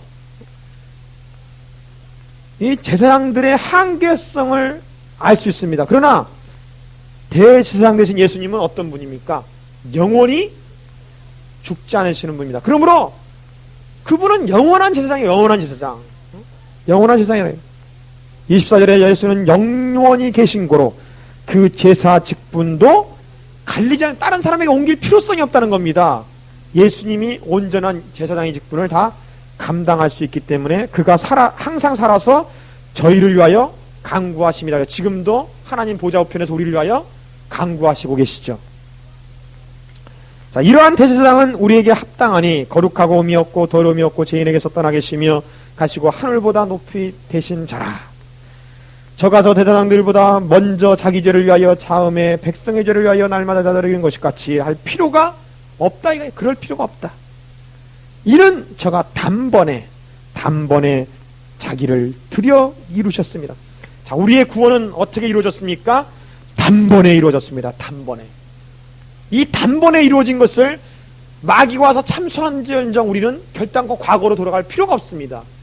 우리는 단번에 이미 속죄받습니다. 왜? 예수님이 지금도 살아계신 이상 우리의 구원은 확실한 거예요. 마치 나는 구원 못 받았어 하는 사람은 뭐예요? 예수님을 다시 나 예수님 죽었다고 말하는 사람이랑 똑같은 거예요. 이거는. 예수님이 우리를 살리셨으니 예수님이 살아계신 이상 우리 중보의 사역은 영원토록 유효 기간이 중간에 끝나는 것이 아니라 영원토록 우리에게 유효하다는 것을 알 수 있는 것입니다. 자, 8장에 보니까 이제 한말로 중요한 것은 이러한, 이게 이제 지금까지 한 모든 것들은 이제 결론적으로 이렇게 모으는 겁니다. 모아서 하는 말이 대지상이 우리에게 있는 것이라. 그분이 우리에게 있다는 사실을 강조해주고 있습니다. 그가 하늘에서 위엄의 보좌 우편에 앉으셨으니 하면서 쭉 말하기를, 자, 5절에 보니까 저희가 섬긴 것은, 과거에 유대인들이 섬긴 것은 하늘에 있는 것의 모형과 그림자뿐이다. 옛날에 그 성전, 성막, 장막들을 섬긴 것이 다 모형과 그림자뿐이다. 6절에 말하면 그러나 이제 그가 더 아름다운 직분을 얻었으니 이는 더 좋은 약속으로 세우신 더 좋은 언약의 중보시라 그랬습니다. 그래서 8절에 말하기를 새 언약을 세우리라고 말하고 있으며 13절에 새 언약이라 말씀하였음에 첫 것은 낡아지게 하신 것이니 낡아지고 새하는 것은 없어져 가느니라고 말해주고 있습니다. 그래서 새 언약에 대해서 이렇게 8장에서 말해주고 있으며 이제 9장에서 이제는 지성소로 1장 1절부터 10절까지 지성소로 가는 길에 대해서 말해주면서 영원한 속죄, 영원한 기업에 대해서 말해주고 있는, 영원한 속죄에 대해서 말해주고 있는데, 아까도 말했지만 성소와 지성소 사이에 뭐가 가려 있다고요? 휘장이 막혀 있었습니다. 1년에 한 번씩 대제사장 외에는 들어갈 수도 없는 그러한 것이었습니다. 그런데 9장 1절에 보니까 첫 언약에도 섬기는 예법과 세상에 속한 성소가 있더라. 예비한 첫 장막이 있고 그 안에 등대와, 자 보세요, 나오죠? 첫 장막이 있고 그랬죠. 이 첫 장막이란 건 뭡니까? 성소를 말하죠. 성소와 지성소 할 때 성소. 자, 여기 보니까 성소에는 뭐가 있어요? 등대가 있죠. 등대. 네, 상, 진설병상. 그 다음에 여기 향단 있죠. 자, 근데 둘째 휘장 뒤에 있는 장막, 지성소에는 지성소라 일컬었나니 금양로에, 물론 이 금양로가 그 안에 있는 게 아닙니다. 거기에 그 휘장 쪽에 있기 때문에 이렇게 좀 돼 있는 것 같아요. 그래서 그 사면으로 금으로 싼 언약, 이게 뭡니까? 법궤죠, 법궤. 법궤. 근데 법궤 안에는 뭐가 들어가 있다고 써 있습니까? 첫 번째는 만나를 담은 금 항아리, 그 다음 두 번째는 아론의 쌍난 지팡이, 세 번째는 언약의 비석, 즉 십계명이 쓴 그 언약의 돌비들이 들어 있습니다. 그 세 가지가 그 법궤 안에 들어 있습니다. 그 위에 속죄소를 덮었다. 법궤 위에 속죄소를 덮었습니다. 근데 이 속죄소는 이 천사의 모습, 그룹의 모습으로 이렇게 금으로 된 것을 알 수. 그래서 이 거기다가 그 피를 뿌림으로 그 속죄를 받는 거죠. 그래서 여기 6절에 보니까 제사장들이 항상 첫 장막에 들어가 섬기는 예를 행하고, 오직 둘째 장막은 어느 때만 들어가요? 1년에 한 차례만 들어갑니다. 근데 기장 들어갈 수 없고 피 없이는 못 들어갑니다. 그래서 자기와 백성의 허물을 위하여 이 피를, 그 짐승의 피를 가지고 들어갑니다. 성령이 이로써 보이신 것은 첫 장막이 서 있을 동안에 성소에 들어가는 길이 아직 나타나지 아니했기 때문에 이것을 모형적으로 이렇게 한 것이라는 거죠. 이 장막은 현재까지의 비유다. 어떤 비유? 바로 예수 그리스도에 대한 비유인데, 10절에 보니까 이런 장막으로는 먹고 마시는 것과 여러 가지 씻는 것과 함께 육체의 예법만 되어 어느 때까지? 개혁할 때까지 맡겨둔 것이다. 개혁할 때까지만 맡겨둔 겁니다. 누가 오셔서 개혁했죠? 예수님이 와서. 그래서 11절에 보시죠. 그러니까 과거의 그 구약의 그 제사법에 대한 모형, 성막의 모형을 가장 잘 그 예수 그리스도와 연결시킨 것이 바로 이 히브리서예요. 히브리서. 보니까 11절에 보세요. 그리스도께서 장래 좋은 일의 제사장으로 대제사장으로 오사 손으로 짓지 아니한 곧 이 창조에 속하지 아니한 더 크고 온전한 장막으로 말미암아 염소와 송아지의 피로 아니하시고 오직 자기의 피로 영원한 속죄를 이루사 단번에 성소에 들어가셨느니라. 염소와 항소의 피와 및 암송아지의 지혜로 부정한 자에게 뿌려 그 육체를 정결케 하여 거룩케 하거든 하물며 그런 짐승으로도 사람의 죄를 속죄하거늘 하물며 영원하신 성령으로 말미암아 흠없는 자기를 하나님께 드린 예수 그리스도의 피가, 그 흠없는 피가 어찌 너희 양심으로 죽은 행실에서 깨끗게 하고 살아계신 하나님을 섬기게 못하겠느냐. 아멘. 이를 인하여 그는 새 언약의 중보다 그랬습니다. 16절에 말하고 유언한 자의 자가 죽어야 된다 그랬습니다. 유언은 그 사람이 죽은 후에야 경고한 즉, 그래서 예수님이 십자가에서 죽었다는 거죠. 22절에 말하기를 피 흘림이 없이는 사함이 없느니라 그랬습니다.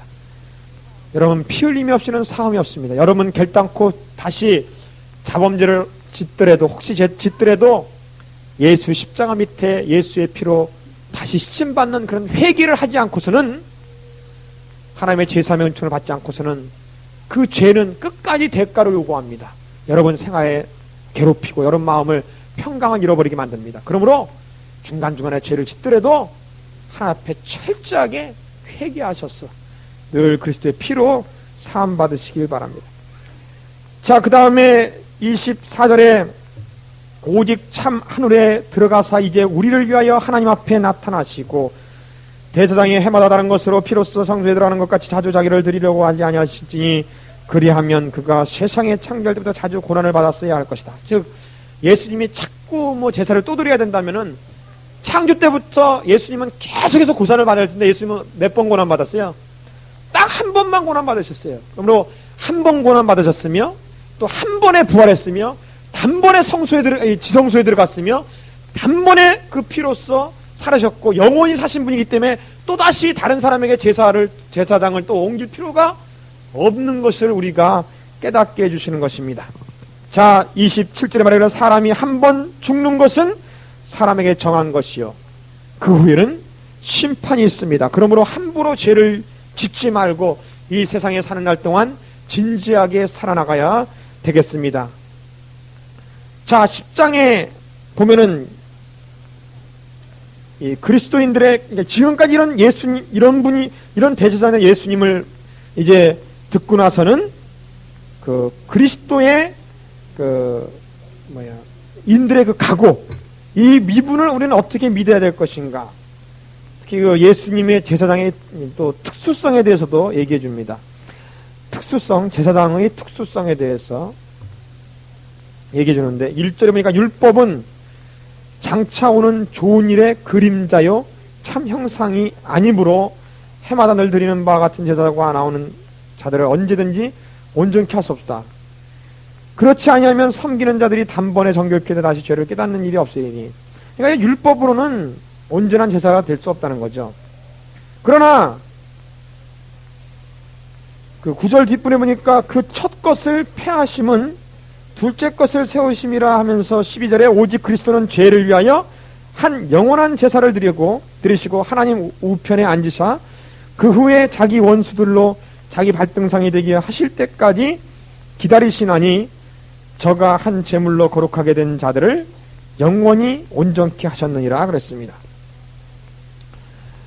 자, 그 다음에 18절에 이것을 사하신즉 다시 죄를 위하여 제사를 드릴 필요가 없다. 중생 한 번 중생했으면 뭐 또 중생하고 그럴 필요가 없다.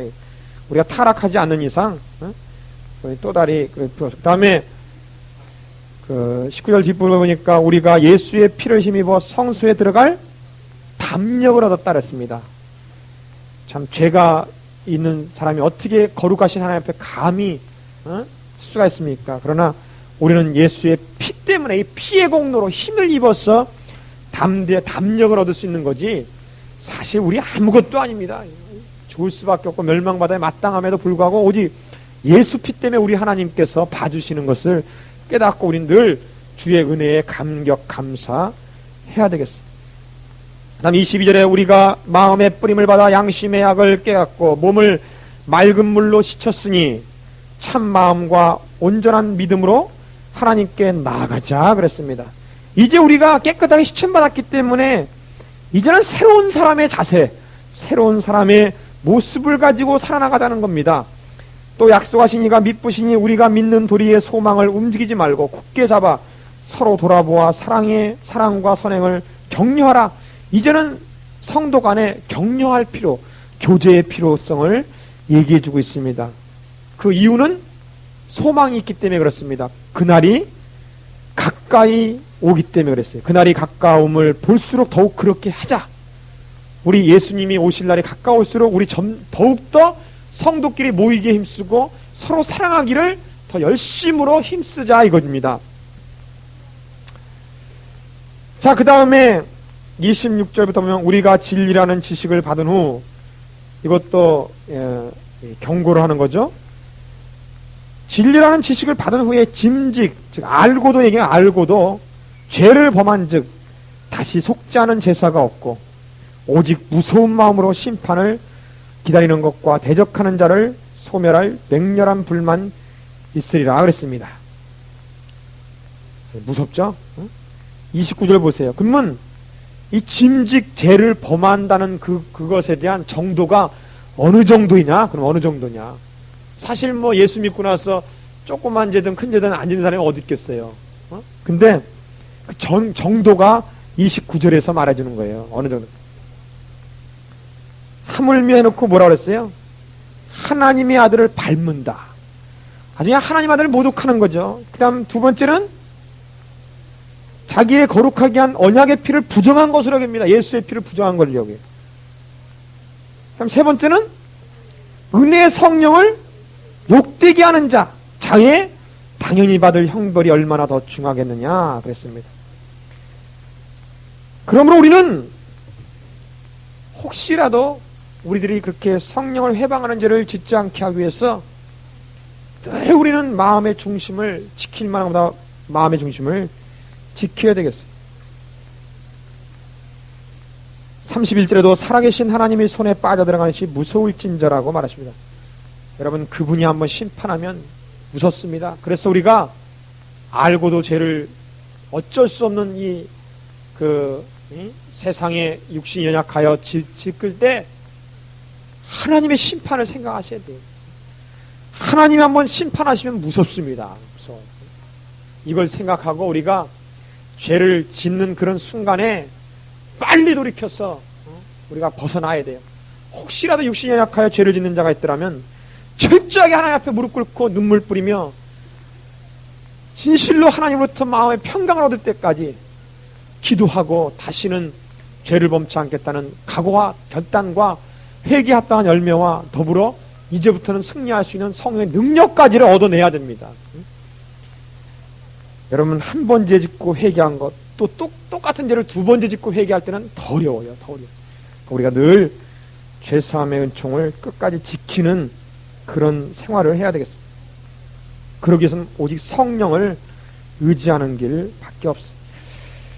자, 그 다음에 36절에 보니까 너희에게 인내가 필요함은 너희가 하나님의 뜻을 행한 후에 약속을 받기 위함이다 그랬어. 그래서 이 신앙생활 중에 가장 기본적인 성품이 바로 이 인내의 성품입니다. 인내. 모든 것 중에 가장 기본적인 건 인내입니다.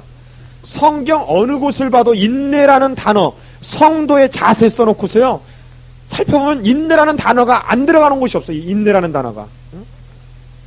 뭐 주의종을 해도 인내, 성도를 해도 인내, 예언자 해도 인내, 아브라함이 신앙 훈련 받을 때도 인내, 다 인내 없이는 되는 것이 하나도 없어요. 인내는 기본적인 거예요.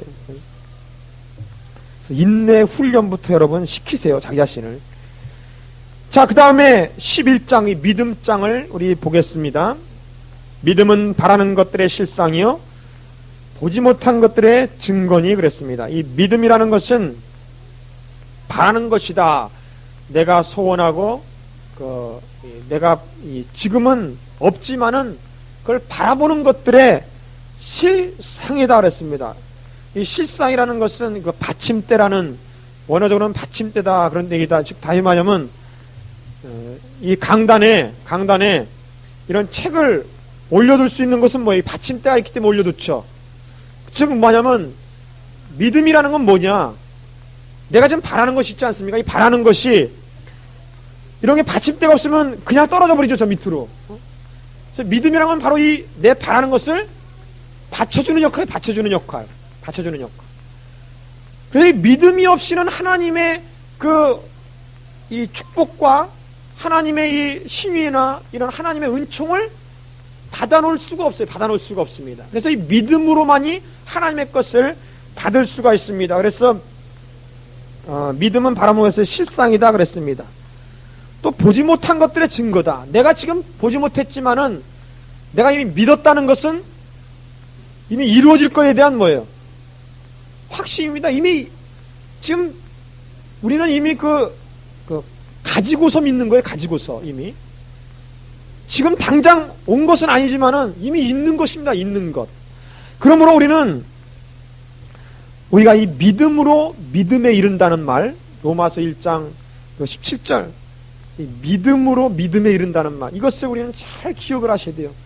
믿음은 바라본 것들의 실상이며 보지 말고 그날의 증거입니다. 그러므로 여러분 끊임없이 꿈을 꾸세요. 꿈을 꾸시고 환상을 꾸시고. 꿈이 없는 백성은 망합니다. 가정도요, 꿈을 꾸세요. 구두 닦기라도 내가 세계에서 제일 가는 구두 닦기가 되겠다고. 독일의 졸링겐 그 회사처럼 세계에서 제일 가는 가위를 만들겠다고. 세계 제일 가는 가위가 되는 거예요. 꿈을 가지십시오. 끊임없이 확신하세요. 입으로 시인하고 손에는 잡히는 것 없고 눈에는 보이는 것 없을지라도 이 믿음으로 나아가시길 바랍니다. 왜냐? 그 이유는 2절에 보니까 선진들이 이로써, 즉 믿음으로써 증거를 얻었기 때문에 그렇습니다. 6절에 보니까 믿음이 없이는 기쁘시게 못하난다 그랬어요. 기쁘시게 못하나니 하나님께 나아가는 자는 반드시라서 반드시 그가 계신 것과 또한 그가 자기를 찾는 자들에게 상 주시님을 믿어야 됩니다. 여러분, 믿음이 없든다는 건 하나님을 불신하는 겁니다. 하나님의 전지전능함을 불신하는 거예요. 죽은 자도 살린다는 그 능력을 부인하는 겁니다. 그러므로 이 믿음이라는 것은 하나님의 전지성, 하나님의 전능성, 하나님의 편재성, 하나님의 거룩성, 하나님의 사랑, 하나님의 이 죄사함의 은총, 이 모든 것들을, 선하심과 공의로우심, 이 모든 것들을 믿는 거예요. 믿는 것. 그러므로 믿음이 없이는 하나님을 기쁘게 하지 못합니다. 또한 이 믿음이 있기 때문에 우리가 비록 보이지 않더라도 우리는 보지 못한 것이라도 우리는 믿고 나아갈 수가 있으며 하나님이 계시기 때문에 그것이 우리에게 이루어질 줄로 또한 확신할 수가 있는 것입니다. 여기 보니까 아브라함도 그랬고 여기 보니까 아벨도 그랬으며 아벨이 믿음으로 제사를 드렸고 또 이 에녹도 이 믿음으로 하늘로 승천했으며 노아도 그랬고 또 이 믿음으로 아브라함도 그 기업을 받았고 이 모든 게 이 믿음을 통하여 이루어진 역사임을 볼 수 있습니다. 자, 그 다음에 넘겨보시면은 아브라함이 뭘 믿었냐? 19절에 보니까 저가 하나님이 능히 죽은 자 가운데서 다시 살리실 줄, 즉 이삭을 바칠 때 있죠. 어떤 믿음으로? 이삭을 비록 죽이더라도 하나님은 살렸어요. 번제를 막 불로 태워버려도 하나님은 다시 주실 것이다. 살릴 것이다. 여러분, 믿음이란 건 이런 것입니다. 믿음은 막연한 것이 믿음이 아니에요. 그저 하나님 우리 가정이 잘 될 줄 믿습니다. 그냥 막연한 잘 될 줄 믿습니다가 아니라 하나님은 부유하신 하나님이시며 천지를 다 갖고 계시며 근도 내 것이요 은도 내 것인 하나님이 우리 가정을 부유하게 줄 줄 믿습니다. 가난한 자가 되시면 가난하게 되시면 우리를 부유케 하신가 하는 그 약속의 말씀을 내가 믿습니다는 그런 구체적인 하나님에 대한 믿음을 가지고 믿는 거예요. 아브라함도 이삭을 바칠 때 그런 믿음을 가지고 바친 겁니다. 그 다음에 또 이삭도 물론 그랬으며 야곱도 믿음으로 요셉도 믿음으로 이러한 위대한 믿음의 역사가 일어난 것을 볼 수 있어요. 모세도 믿음으로 세상의 모든 그 낙을 다 버리고 오직 그리스도를 위하여서 그 40년간의 그 고난을 같이 겪었던 것을 보습니다. 이것은 오직 하늘의 상급을 바라보기 때문에 그렇습니다. 나는 말이에요. 하나님이 상 주는 게 그런 게 문제가 아니라 나는 그저 그냥 이게 내일이다 하면서 하는 거예요. 근데 그렇게 하면 좀 한계성이 있어요. 한계성. 사람은 누구나 본성이 있습니다. 본성이. 하나님의 축복을 받아야 되고 또 하나님의 상을 받고자 하는 이 본성. 이것은 못 봐도 하나님이 주시는 상을 바라보시면서 소망이 없이 어떻게 그 자극을 받습니까? 그러므로 하늘의 소망을 바라보고 나가야 되겠습니다.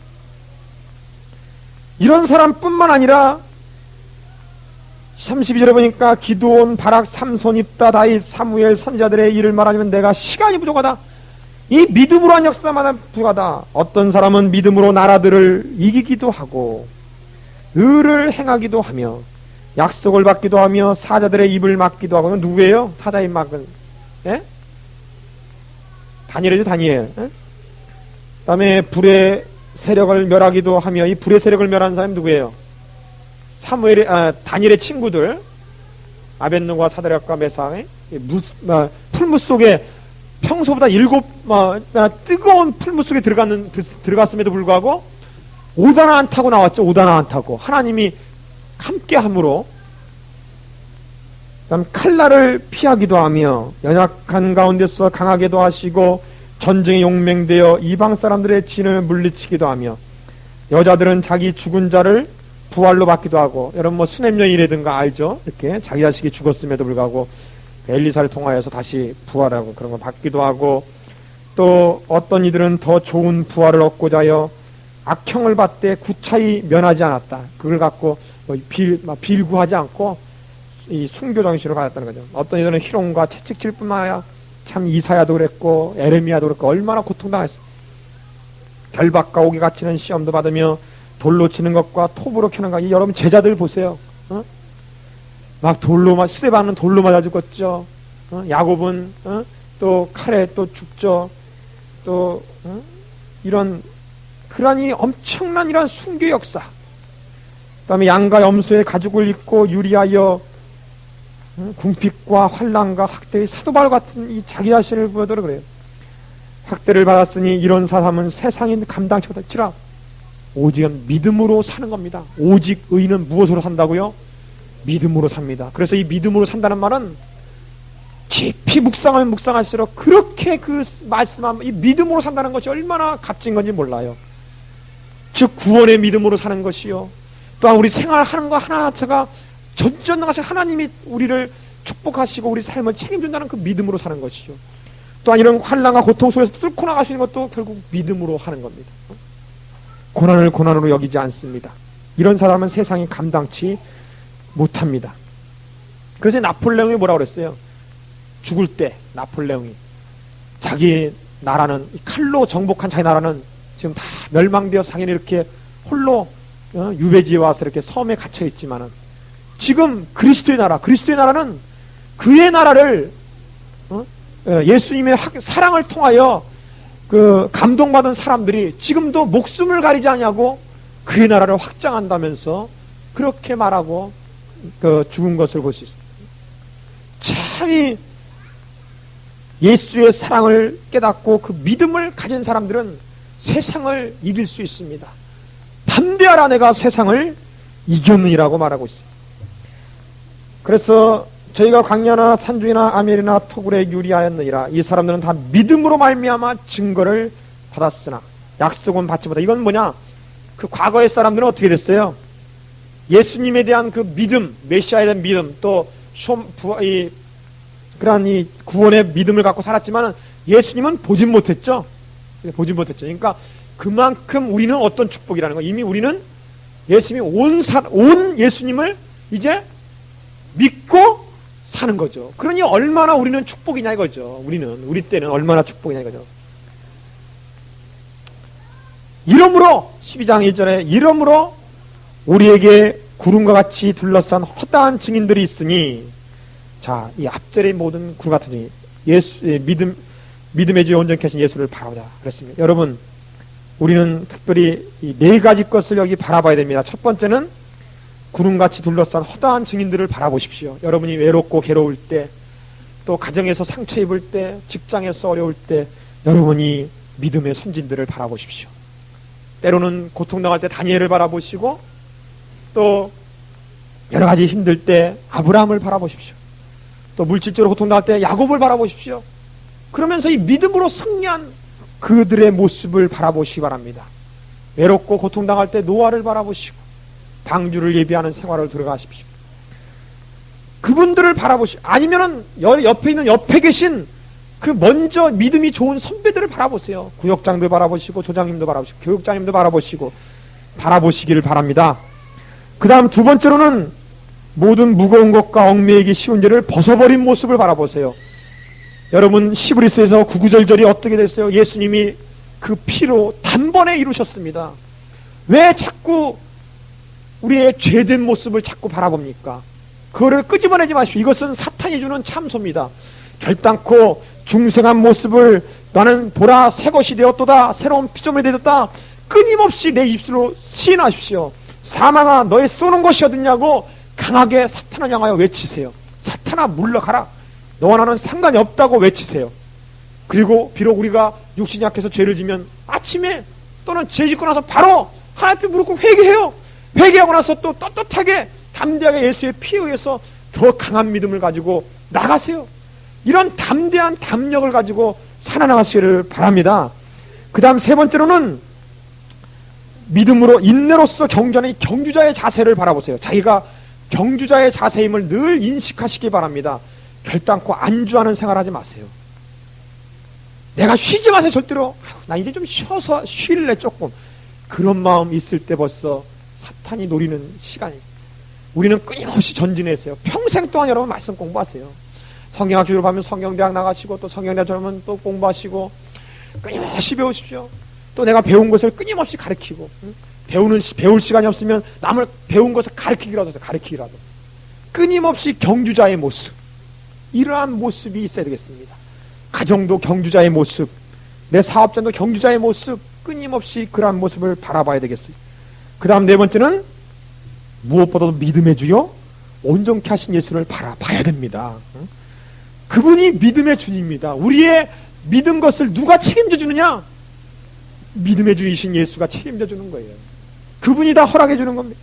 또한 우리가 비록 연약할 때 누가 우리를 온전케 해주십니까? 예수님이 우리를 힘이 되주십니다. 우리를 도와주십니다. 보혜사 성령을 보내주셨습니다. 그분이 우리를 온전케 해주십니다. 그러면서 우리의 각오를 말해주기를 4절에 너희가 죄와 싸우되 아직 피 흘리기까지 대항치 아니했다 그랬습니다. 여러분 죄와 싸울 때는 결단을 가지고 싸우세요. 숭배정신을 가지고 싸우세요. 그러면 부활하신 우리 예수께서 부활의 권세로 우리에게 다가오십니다. 우리가 이러한 고통은 그냥 주는 것이 아니요 8절에 보니까 징계는 다 받는 것이거늘 너희에게 없으면 사생자가 아니고 참 아들이 아니다. 너희를 사랑하기 때문에 내가 채찍을 든다고 말하고 있습니다. 이 채찍은 몇 가지 이유가 있는데 하나는 우리가 죄로부터 돌이키기 위한 것이 있으며 두 번째는 더 강한 믿음의 그릇을 갖도록 하기 위해서 더 강한 믿음을 체험하도록 하기 위한 그러한 은총이 있으며 세 번째로는 우리를 연단을 시키기 위해서 하기 위해서입니다. 군인이 훈련을 받으면 강한 군인이 되죠.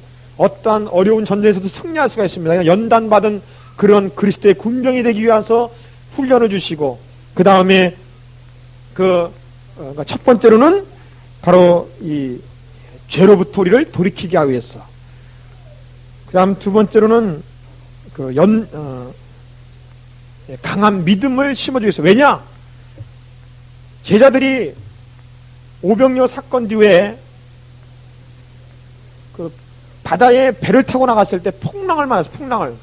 풍랑을 맞았을 때 예수님이 어떻게 했습니까? 바람을 꾸짖습니까? 잠잠해졌죠. 그때 제자들이 하는 말이 야, 이 사람이 누구길래 바다가 잠잠해지냐 이게 바다가. 즉 이러한 고난, 풍랑이라는 고난을 통해서 그들은 무슨 믿음을 얻게 됐습니까? 자연도 지배하시는 예수님에 대해서 새롭게 믿게 된 것입니다. 우리가 오병이어라는 사건을 체험하고 말미암아 뭐예요? 우리가 배고픈 그런 고난을 통해서 하나님이 우리의 양식을 책임져주는 그러한 믿음을 또 체험할 수가 있는 거예요. 그래서 11절에 말하기를 무릇 징계가 당시에는 즐거워 보이지 않고 슬퍼 보이나 후에 그로 말미암아 연단한 자에게는 의의 평강한 열매를 맺나니 그러므로 피곤한 손과 연약한 무릎을 일으켜 세우고 너희 발을 위하여 곧은 길을 만들어 저는 자유로 어그러지지 않게 고침을 받게 하라고 그랬습니다. 여러분 우리가 무엇보다도 이제 연달한 자 되시기를 바랍니다. 믿음의 용사가 되시길 바랍니다. 그래서 14절에 모든 사람으로 더불어 화평함과 거룩함을 쫓으라. 이것이 없이는 아무도 주를 보지 못하리라. 여러분 우리 하나님과 만나기 위해 예수님을 눈으로 보기 위해서는 무엇보다도 화평이 있어야 되겠습니다. 하나님과 화평이 있고 또 나와 이웃과의 화평이 결단코 있어야 되며 또한 거룩해야 됩니다. 성결을 우리는 늘 기본적인 우리의 신앙의 인격으로 늘 하루가 지나면 또 점점점 거룩해야 됩니다. 옛날에는 똑같은 죄를 계속 여러 차례 번복했지만 이제는 점점 더 그 배로부터 벗어나는 모습을 여러분 발견해 나가야 되며 또 단번에 우리가 그런 모습에서 일어나는 모습을 발견해야 됩니다. 거룩해지는 모습을 발견해야 되겠습니다. 그래서 여러 가지 실천적인 면을 구에도 얘기해주고 있습니다. 자, 22절에 보니까 그러나 너희가 이른 곳은 시온산과 살아계신 하나님의 도선인 하늘의 예루살렘과 천만 천사와 하늘에 기록한 장자들의 총회와 교회와 만민의 심판자이신 하나님과 및 온전케 된 의인의 영들과 새 언약의 중보이신 예수와 및 아벨의 피보다 더 낫게 하는 뿌린 핀이라 그랬습니다. 여러분 우리가 이른 곳은 이렇게 영화로운 곳입니다. 우리가 받은 천국은 바로 이렇습니다. 우리가 만날 자는 바로 이런 사람들입니다. 그러므로 우리가 가진 이 상급을 우리가 가진 이 보화를 이 보배를 여러분 세상에 어떠한 것과도 바꾸지 마시기를 바랍니다. 결단코 우리 마음 가운데 소망과 강한 믿음으로 사시길 바랍니다. 그래서 실천적인 면으로 13절에 형제 사랑을 계속 하십시오. 손님 대접하기를 잊지 마시고 그러다가 이 아브람 같은 경우는 부지 중에 천사들을 대접하지 않았습니까? 그럼 우리는 손님 대접을 해야 될 것입니다. 또 뿐만 아니라 세 번째로는 이 갇힌 자들을 생각하라. 고통당하는 사람들을 생각하십시오. 눌린 자들을 생각하시고 그 다음에 네 번째로는 학대받은 자를 생각하시고, 다섯 번째로는 모든 사람을 혼인을 귀하게 여기십시오. 그쵸? 남의 가정을 막 파괴시키고 막 그런 일이 없게 하시고 이 혼인을 귀하게 여기십시오. 그리고 친소를 더럽히지 않게 하라. 저 음행이 판을 치는 이 시대에 우리는 결단코 우리 가정만큼은 성결을 지키셔야 되겠습니다. 막 음란한 그런 비디오들이 막 비디오 때문에 음란한 테이프들이 막 가정마다 침투해 들어가고 아이들이 수없이 타락해 가고 있습니다. 세상에 금연 학교에 그 10명 중에 4명이 중학생들이 들어오더래. 중학생들이 이렇게 정말 세상이 타락해 가고 있는데 도저히 이것을 누가 정결케 할 수 있느냐? 성도 예수 믿는 사람밖에 되지 않아요. 누가 할 것입니까? 이 사명을 소금이요 빛의 역할을 누가 할 것입니까? 그 다음에 돈을 사랑하지 말라고 그랬으며 있는 바로 족하게 여기라 했습니다. 늘 족하게 여기고 또한 이 하나님의 축복을 구할 때는 저번에도 말했듯이 늘 하나님의 영광을 위하여 하나님의 사업을 위하여 우리가 좀 더 풍성한 삶을 원하시고 사모하는 그런 자세가 있어야 되겠습니다. 자, 그다음에 7절에 말하기를 하나님의 말씀을 너에게 이루고 너희를 인도하는 자를 생각하며, 즉 하나님 말씀을 계속해서 권면하는 사람들을 생각하라는 겁니다. 그 다음에 저희 행실의 종말을 주의하여 보라 그랬습니다. 그 분별하는 거죠. 저희 믿음을 본받으라 그랬습니다. 여러분, 우리 늘 앞서가는 믿음의 선배들의 모습을 통하여 힘을 얻으시고 또한 권고함을 받으시기 바랍니다. 특히 예수 그리스도의 발자취로 우리는 늘 쫓아갈 수 있어야 되겠어요. 8절 보니까 예수 그리스도는 어제나 오늘이나 영원토록 동일하시니라. 예수 그리스도는 어제나 오늘이나 영원토록 동일하십니다. 지금도 치료하고 계시며 지금도 구원하고 계시며 지금도 그 높으신 사랑으로 우리를 권고하시고 부르시고 있습니다. 여러가지 다른 교훈에 끌리지 말라. 마음은 은혜로서 굳건함이 아름답고 식물로서 할 것이 아니니 식물로 말미암아 행한 자는 유익을 얻지 못하리라. 오직 14절에 말하니까 14절에 우리가 여기는 영구한 도성이 없고 오직 장래 올 것을 찾나니 이러므로 우리가 예수로 말미암아 항상 찬미의 제사를 하나님께 드리자. 이는 그 이름을 증가하는 입술의 열매이라. 여러분 찬양을 하십시오. 예수를 찬양하십시오. 그러면 그것이 바로 입술의 열매가 되고 입술의 제사입니다. 우리가 입술의 제사를 드리는 거예요. 그리고 오직 선한 행함과 서로 나눠주기를 잊지 말라. 이같이 제사는 하나님을 이 같은 제사는 그 구제의 제사를 말하죠. 하나님이 기뻐하시라. 너희를 인도하는 자에게 순종하고 또 복종하라 그랬습니다. 그 다음에 저희로 하여금 즐거움으로 이것을 하게 하고 근심으로 하게 하지 말라. 즉 여러분을 지도하는 분들을 근심되게 하지 말고 즐거움으로 여러분을 돌볼 수 있게라는 그런 권면의 말씀이 나옵니다. 또한 18절에 우리를 위하여 기도하라. 서로 중보기도하라.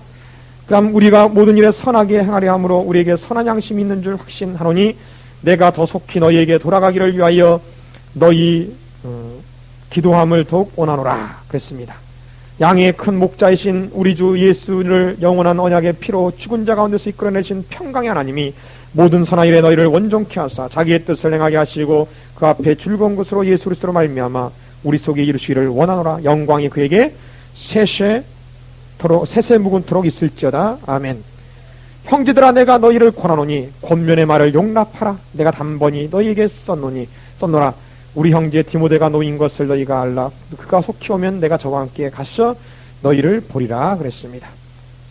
여러분, 오늘 이 히브리서의 말씀을 통하여 대제사장이신 예수께서 우리를 위하여 행하신 일이 무엇이며 그분만이 길이요 진리요 생명이신 것을 확신하시길 바랍니다. 절대로 다른 교훈에 떠내려가지 마십시오. 믿음이 떨어지지 마시고 혹시라도 짐짓 알고도 죄를 범하로 말미암아 하나님의 이 보실 때 타락한 자로 버림받는 일이 없도록 우리가 받은 이 신앙을 끝까지 인내로서 견고하게 지키십시오. 우리 하나님은 그 믿음을 지키기 위해서 다 예비해 놓았습니까? 무엇을 예비해 놨어요? 예수님이 보좌 우편에 가셔서 중보기도로 예비해 주고 있고 지금 성령을 우리에게 함께 보내줬으며 뿐만 아니라 믿음의 선진들을 눈앞에 눈으로 보게 했으며 또 이웃들의 교제 또 앞서간 선배들을 통하여 서로 이 힘을 얻도록 이미 여건을 다 교회라는 곳을 통하여 혼자 생활하지 않도록 다 해주고 있었습니다. 뿐만 아니라 예수님을 바라보면은 그분이 우리의 믿음을 온전케 해 주십니다.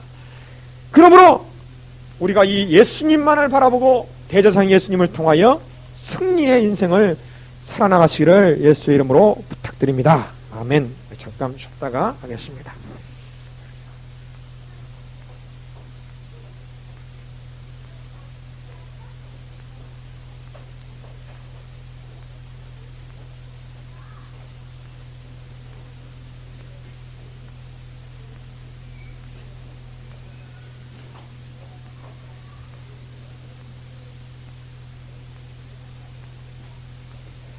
자, 그럼 베드로 전서 보겠습니다. 자, 제34가 서론을 보죠. 이 베드로 전서는 어느 때 쓰여졌냐면은 이 베드로가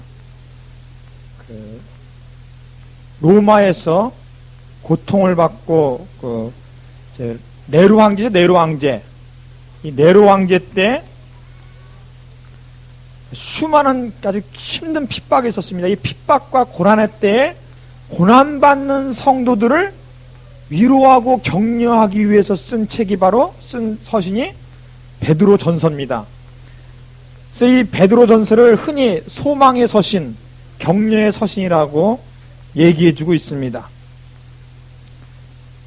그 다음에 이 베드로 후서는 어떤 책이냐면은 거짓 교사, 거짓 선생들의 미혹으로부터 경고하는 거죠. 거짓 교사들에 대한 경고입니다. 그래서 이 베드로 전서는 AD 한 64년경쯤 네로가 막 핍박할 때, 그다음에 베드로 후서는 베드로가 순교하기 바로 직전 AD 67년경에 순교했는데 7년이나 8년간에 순교했는데 그때 쓴 것이 바로 베드로 전서와 후서입니다. 그러므로 얼마나 이 어렵고 급박한 상황 속에서 쓴 것인가를 알 수 있습니다. 그래서 이 구구전서 읽어보면은 이 내용 전체가 예수님에 대한 재림에 있죠. 소망, 재림과 이런 것에 대한 소망에 대한 것이 아주 강해요. 이 세상 것을 이기라 그런 소망으로, 그 다음에 미혹되지 말고 끝까지 네 신앙을 지켜라. 곧 주님께 간다. 이런 것이 아주 강하게 내포되어 있는 것을 볼 수 있습니다.